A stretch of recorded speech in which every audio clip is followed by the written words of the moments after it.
I feel as though we've been abandoned. Like where I live, Eston, there's nought. Since the works have closed down, the steel works, it's just like decimated the area. Redcar's gone down, Eston, wherever you look, there's no shops. It's just takeaways and betting shops.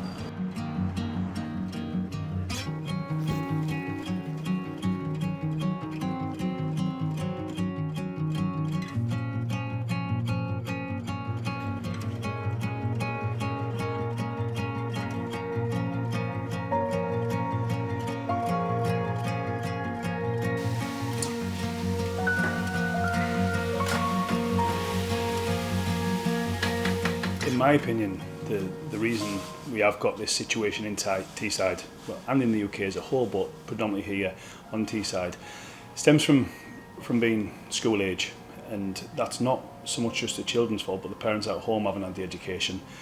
They don't understand the importance of nutrition, on eating healthy, on regular exercise, and many parents are working really, really hard to try and give them children a future. The problem what we've got is there's so much convenience food, whether it be a local McDonald's, whether it be another takeaway shop. I mean, you can get a meal deal consisting of a kebab, a Parmo, a pizza, which will feed a family of 4, probably 2 meals, and that'll cost £10. So we can't blame the parents, we can't blame them people at home, because it's lack of knowledge and it's lack of support from the government, from people who have the ability to teach. We don't know where to turn. I think the government have got a massive part to play in this. The problem what we've got is obesity. It's a huge cause of cancer in the UK. We've got people who don't know what to eat or when to eat it.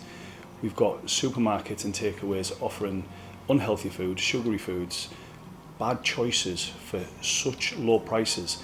You walk down a high street now and there's takeaway after takeaway after takeaway, and there's so much choice of unhealthy foods which the government are allowing. And I'll use this example. If we're in a pizza shop now and you've got myself, who's a male with quite a large hand, and we maybe's got a young girl who's got a small hand, and we're both making a pizza, effectively the amount of cheese that I would put on that pizza compared to what she would put on would be completely different.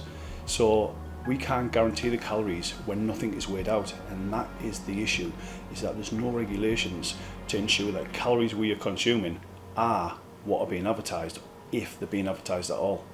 Well, I think that everything revolves around the fact that people are not employed. You get people to work, you get them into a discipline, you get them into some activity of running for the bus or walking wherever, and it all helps to improve health and well-being. At the moment, I'm waiting for universal credit. Oh yeah.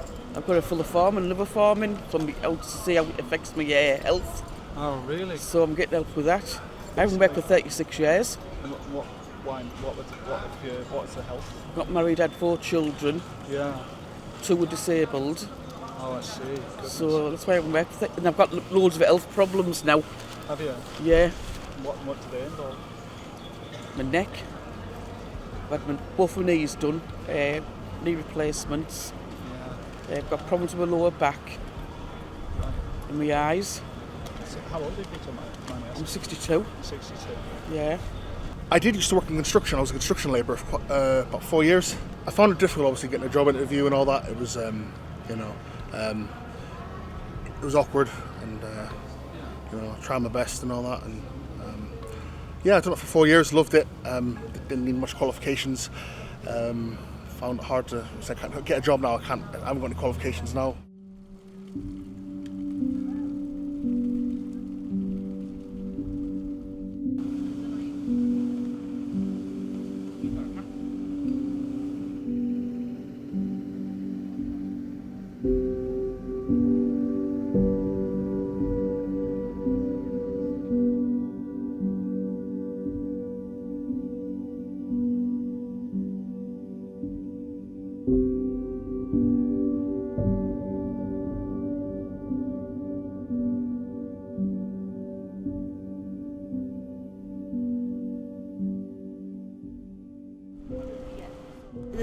There's no cure for fibromyalgia. No.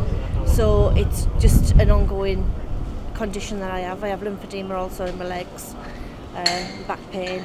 But as I say, there's nothing they can do apart from hosiery, medication, and rest. As I say, I'd love to go back to work again, but there's no way that I could, because I say some days I just can't get out of bed.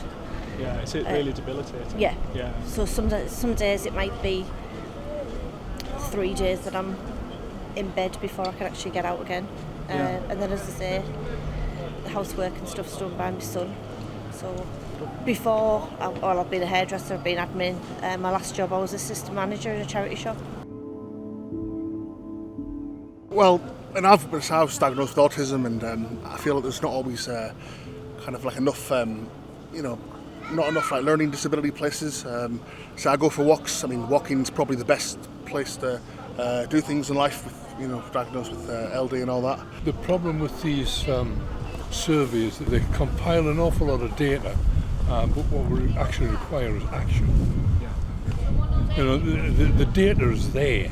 I remember going to a meeting in Sunderland where the chief scientific officer was holding a similar sort of survey as what you are doing now, and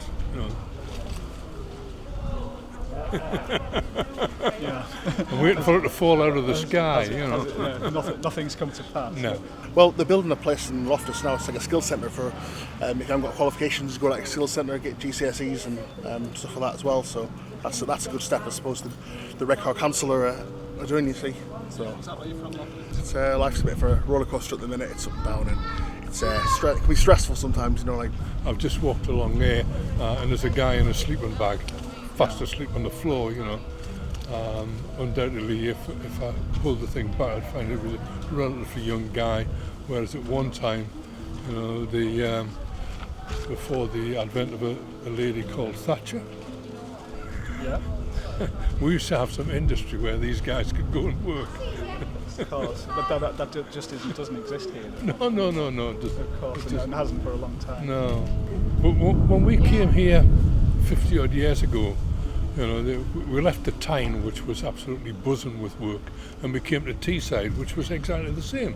It was buzzing with work, and people, they weren't millionaires, but they had pound notes in their pocket, and they could go buy a pint of beer and a packet of fags or whatever it was. Getting back to my starting point, a lack of work. People are now eating poorer quality foods. They're taking, God knows what they're taking.